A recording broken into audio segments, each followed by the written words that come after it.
All right, today is day 2 of week 2 of the Transformation Challenge. I weighed in yesterday at 212.2 pounds.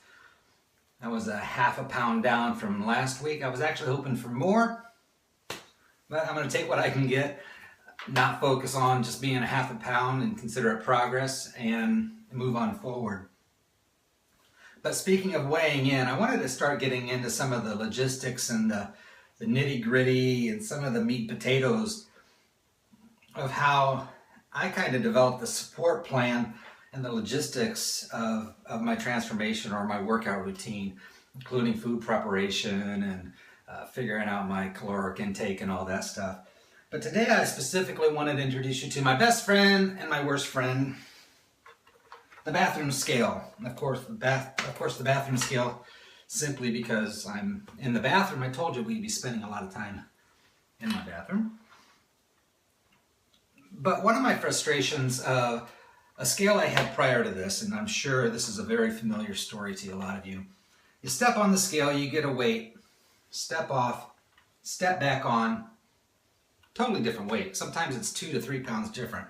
Step off again, back on, even a third weight and fourth. Some scales can be so inconsistent. And when you're trying to measure every pound, and when every half a pound counts, you're looking for those little victories. You need consistency in a scale. So I started doing research, and this may be boring to some people, but for me, it was important to do the research and find a scale that was consistent. Well, about 1.5 years ago, I did a lot of research, and I came across this particular scale. It's the EatSmart ESBS-05. Found this on Amazon for about 40 bucks. It's still on sale at Amazon. I saw it today for $37, Amazon Prime. I love Amazon Prime. But this one had a lot of great reviews, primarily on the consistency.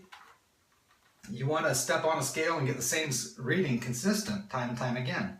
I can step on this scale. I stepped on yesterday 112.2 pounds. Stepped off, stepped back on, 112.2 pounds. I'm finding myself less and less needing to step on the scale 2 or 3 times. I weigh myself once, I'm done. It's a lot more pain-free. This one takes a couple AAA batteries. Like I say, I've had this scale 1.5 years, and I'm still on the same set of batteries, I think. Unless my wife's changed them, but I think we're on the same set of batteries. It's got a very large blue LCD readout, so it's easy to see whether it's in the day or the nighttime. But I'm really impressed with this scale. I'm going to put a link to it underneath the video, so if you guys are interested, take you straight to Amazon. You can see the make and model and read your own reviews on whatever you want. But if you're interested in upgrading and looking for a better scale, I recommend this one. Now, consistency is the name of the game. So one of the things you want to consider is where your placement is of your scale. This is our guest bathroom. You don't want to put it on carpet. Scales are not designed to be used on carpeting. They need a firm surface, so hardwood floor. Our bathroom is tiling, so that works perfect. Consistency on where you're weighing yourself, when you're weighing yourself. I pick Saturday mornings. I wake up Saturday mornings, come straight to the bathroom on my skivvies. Nobody's around, so it doesn't matter. And I weigh myself. Same time of the day, same day of the week, every week. Ladies, do yourself a huge favor. Resist the temptation to step on the scale every day. Every hour in some cases, I'm sure. It does not go well. It does not go well. It leads to frustration, anger, depression. The scale can be your worst enemy. So step on it once a week, get your measurement, use that as your gauge, and move on with your week. Don't play that game with your scale. Your weight is indeed going to fluctuate up and down throughout the day to day. Just don't do it. Stay away from that temptation. So be consistent on the time of day, the day of the week you're weighing yourself. Also be consistent in what you're wearing. Your clothes can vary from 2 to 5 pounds depending on how much you accessorize.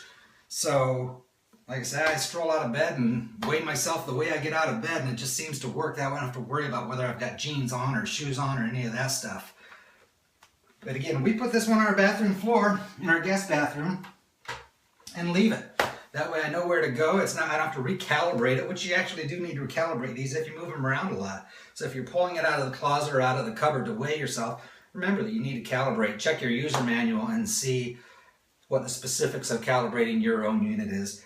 This one's really easy. You simply put one foot on it until you see zeros or dashes, take your foot off, wait for the unit to shut off, and it's calibrated. It's that simple. But again, this one I like because it's not one of those ones where you have to touch it, wait for it to come on, step on the scale. You just get on and weigh yourself, it's accurate, and you move on.